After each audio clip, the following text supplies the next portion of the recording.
hey, yo, hey, hey, hey, yo.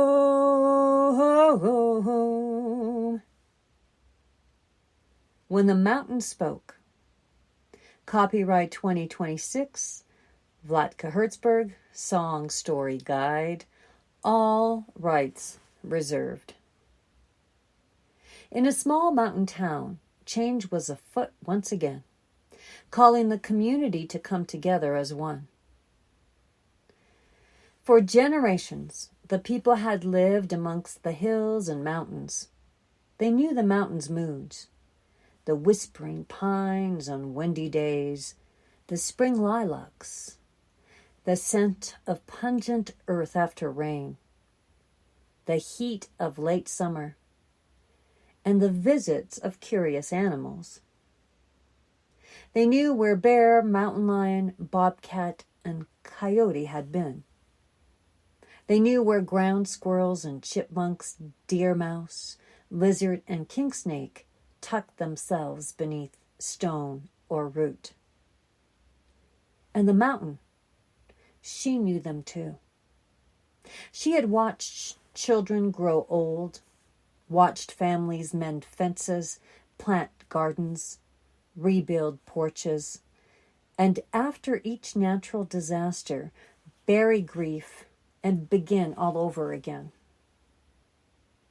In recent years, the people had already been tested by fire, flood, earthquakes. They knew the threat to their homes and that long ache that comes after loss.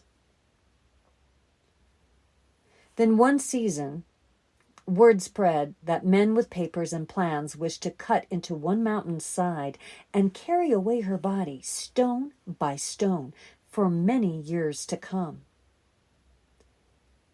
They had little regard for the villagers, so the villagers were outraged, until the men with papers and plans came to the village meeting to hear what the villagers had to say. Some villagers were really angry. Others felt fear grip their bellies. Some felt so tired beyond words. One spoke up about how much the town had been through and that they really didn't need one more challenge. Some witnessed in stunned silence. They allowed others to be their voice. And many felt a fierce love rise in them for the land, this land they had perhaps sometimes taken for granted until this very moment.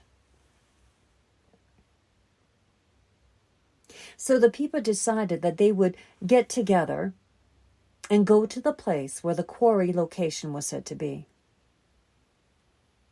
They stood among scrub, wind, rock, and sky. Some listened to raven and wind. Some drank in the beauty of the setting sun. Some prayed in their own way. Others asked questions aloud or argued. Others listened. Yucca torches rose like white candles the mountain herself had lit. Silver sagebrush held the memory of rain and release. Buckwheat hummed with a small community of bees working together.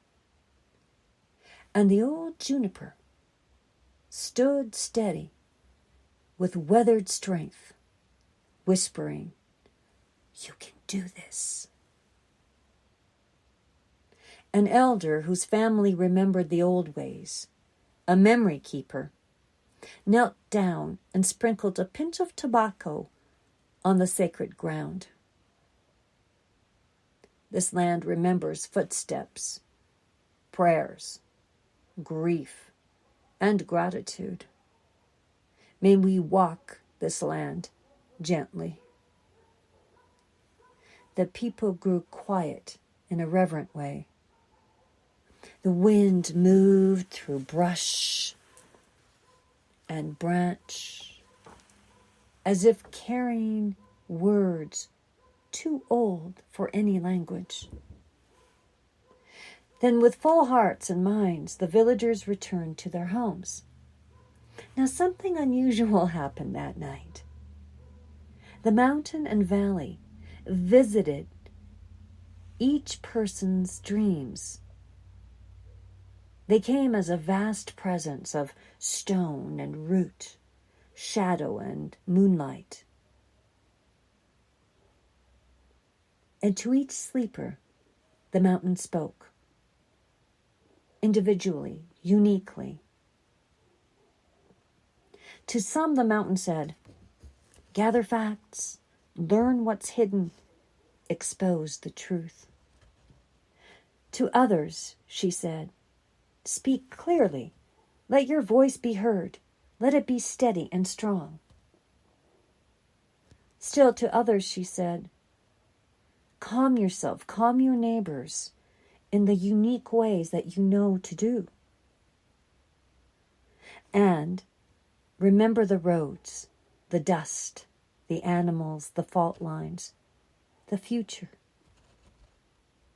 To others, the mountain said, walk this land, visit it often, listen to what it has to say, and then offer your thanks. And to everyone, she said, rest. Healing is also sacred work. You don't need to do all this at once, and you don't need to all do the same thing. A forest stands because many roots entwine. A mountain endures because stone, soil, water, seed, and silence each have their place. Many working together as one. Your love for this land is part of me now, said the mountain, and I am part of you. Don't forget this bond. It can give you strength in the days to come. When morning came, the villagers woke changed. While the danger had not vanished, questions and uncertainty and intense feelings still remained. There was still real work ahead.